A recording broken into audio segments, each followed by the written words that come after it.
किस तरह बढ़ रहे हैं, तो नरेंद्र मोदी के जो कदम हैं वो गांधीनगर से दिल्ली की तरफ धीरे धीरे बढ़ते हुए नजर आ रहे हैं। बिल्कुल। दीपक जी, आपसे जानना चाहूंगी, जैसा कि शिव अनुराग पटेरिया साहब ने भी कहा कि ये बात तो तय है, ये तो आपको भी मानना पड़ेगा कि अब अहमदाबाद या गुजरात कहें हम, गांधीनगर से निकलकर अब जो है दिल्ली की तरफ का जो उनका रास्ता है वो साफ है। अगर पीएमशिप के लिए भले ही अभी आप उनका नाम ना उजागर करें, लेकिन कोई ना कोई अहम ओहदा तो उन्हें जरूर दिया जाएगा, ये बात स्पष्ट हो गई है। तो ऐसे में अड़चन क्या आ रही है, हिचकिचाहट क्या है कि उनका नाम स्पष्ट तौर पर जो पार्टी है वो सामने नहीं रख रही है अभी? देखिए, किसी तरह की किसी मुद्दे पर कोई हिचकिचाहट नहीं है। भारतीय जनता पार्टी की ये जिम्मेदारी है कि केंद्र में जो यूपीए की भ्रष्ट सरकार है, कांग्रेस के नेतृत्व वाली भ्रष्ट सरकार है, उसको हटाने के लिए एक सक्षम विकल्प दे, और पार्टी इस मामले में उचित समय पर उचित फैसला करेगी। रही बात कि किसको प्रोजेक्ट करेगी या नरेंद्र मोदी जी के नाम पर चर्चा करने की, तो इसमें कोई कतई संदेह नहीं है कि नरेंद्र मोदी जी देश के एक वरिष्ठ नेता हैं, और भारतीय जनता पार्टी के जो भी लोग अभी सत्ता में हैं तो उनमें काफ़ी वरिष्ठ हैं। वो लगातार 3 बार उनके नेतृत्व में पार्टी जीती है गुजरात में, और 1995 से लगातार जो भारतीय जनता पार्टी आज गुजरात में बनी हुई है उसमें उनकी अहम भूमिका है। तो उनकी सक्षमता, उनके सुशासन देने की क्षमता, देश भर में लोग जिस नज़रिए से उनको देखते हैं, तो उनके नेतृत्व के मामले में कतई कोई ना तो कुछ कहने की गुंजाइश है।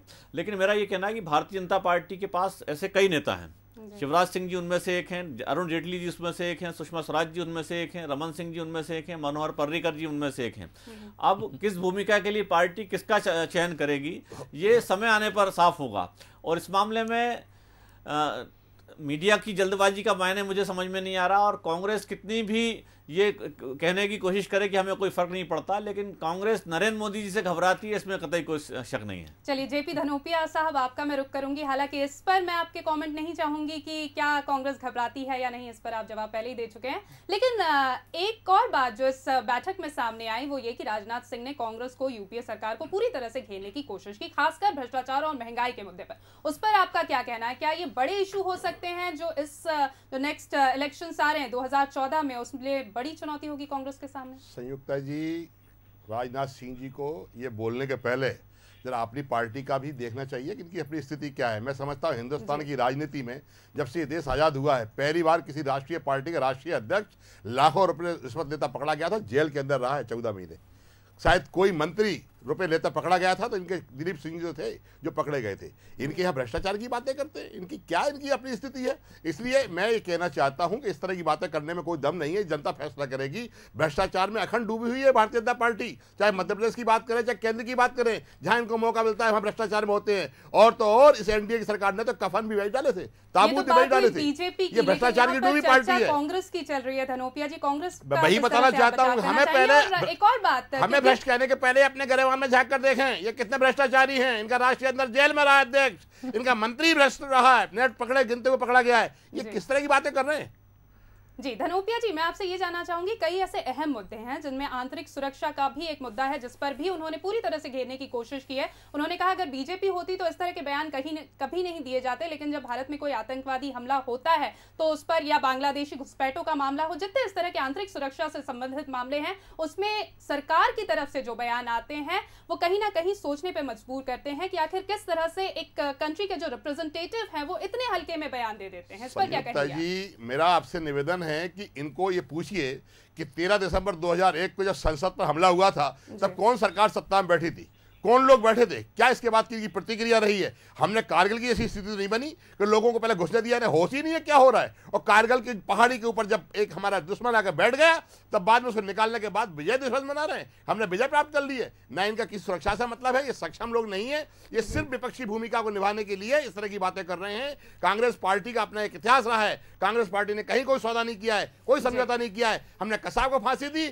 हमने अफजल को फांसी दी। इनके पास कोई है इस तरह के उदाहरण जो बता सके इन्होंने क्या किया है? आज हमारी कांग्रेस पार्टी का राष्ट्र सबसे पहले है, सर्वोपरि है। भ्रष्टाचार चिल्ला रहे हैं, पहले खुद लेकिन ये तो आपको मानना पड़ेगा धनोपिया जी की जो आतंकवादी हमले हैं उनमें भी बढ़ोतरी हुई है पिछले कुछ सालों के, अगर हम रिकॉर्ड्स उठाकर देखें, और साथ ही साथ अगर बांग्लादेशी घुसपैठ वाले मामले को भी ले लें तो उसमें भी बढ़ोतरी हुई है। दीपक जी, आपकी तरफ अब मैं रुक करना चाहूंगी। जो आरोप धनोपिया जी लगा रहे हैं, उन्होंने जो बॉल है अपनी कोर्ट से उठा के अब आपके कोर्ट में ला दी है, तो किस तरह से इसका आप जवाब देंगे, कैसे काउंटर करेंगे? देखिए, कांग्रेस प्रवक्ता जिस तरह की बातें कह रहे हैं, मैं वहाँ तक नहीं जाना चाहता, क्योंकि मैं भी ये कह सकता हूँ कि भारत के विभाजन के लिए कांग्रेस जिम्मेदार है।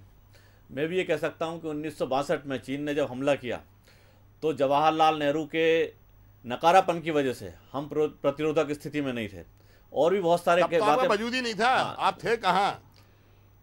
भारतीय जनता पार्टी का मौजूद ही पैदा हुआ है। जी, आपकी आधारहीन बातों को मैंने धैर्य के साथ सुना है, आप भी धैर्य रखिए। आप 1962 की बात कर रहे हैं, बिल्कुल, तो मौजूद कब से हुआ है? 1980 में तो पैदा हुई है भारतीय जनता पार्टी, 25 साल की तो टोटल उसकी लाइफ है। आप इस तरह की बातें कर रहे हैं। धनोपिया जी, मेरा ये कहना है कि आप घबराए नहीं, जैसे सोनिया गांधी और राहुल गांधी घबराए हुए हैं कि उनके हाथ से सत्ता जाने वाली है, और बेचैनी जो है हर स्तर पर कांग्रेस में देखी जा सकती है। और उस तरह से आप घबराए नहीं, और पूरी बात सुने हमारी, पूरी बात सुने कि कांग्रेस जो है अखंड भ्रष्टाचार में डूबी हुई है। हम नहीं कह रही है, सीएजी ने कहा है, controller and auditor general 10-10 lakh crore के भ्रष्टाचार में दुनिया में कहीं नहीं हुए। तो कांग्रेस इस बारे में विचार भी नहीं करना चाहती, शर्म की बात है। मोदी से जुड़ा जो मुद्दा यहाँ पर हमने उठाया था उस पर बात करेंगे। जिस तरह से आज का जो सिनेरियो सामने आया है, जैसे कि मैंने पहले भी कहा, दो बातें तय हैं। एक तो या तो वो पीएमशिप के लिए चेहरा है, और दूसरा या तो दिल्ली का रास्ता तो उनका तय ही है, कोई अहम जिम्मेदारी उन्हें जरूर सौंपी जाएगी। लेकिन एक और बड़ा प्रश्न जो अड़चन शायद बीजेपी के सामने है वो ये है कि एनडीए के जो दूसरे घटक दल हैं, हमने देखा भी, वो शायद बहुत ज्यादा खुश ना हो। तो इससे किस तरह से बीजेपी डील कर पाएगी? देखिए संयुक्ता जी, बहुत बड़ा सवाल भारतीय जनता पार्टी के सामने है, और शायद दीपक जी इसी कारण से उनके मामले में भारतीय जनता पार्टी का जो रवैया है उसको स्पष्ट करते हैं कि अभी हमने कोई घोषणा नहीं की है, हमने कोई तय नहीं किया है, वास्तव में तय नहीं किया है। लेकिन इसके पीछे जो डर है, एक भय है, वो भय ये है कि एनडीए के साथी कहीं बिखर ना जाए। धीरे धीरे कई बार होता है कि जब आप एक डोज देते हैं दवा की, तो धीरे धीरे उसको डोज को बढ़ाते हैं। तो नरेंद्र मोदी की उपस्थिति का एहसास धीरे धीरे बढ़ाया जाता है, और देखा जाता है कि एनडीए के घटक दल क्या करने वाले हैं। पिछले दिनों जब ये बात हुई थी कि उनको प्रधानमंत्री पद का उम्मीदवार बना दिया जाए, या इलेक्शन कमेटी का प्रवक्ता बना के या मुखिया बना के उनको आगे बढ़ा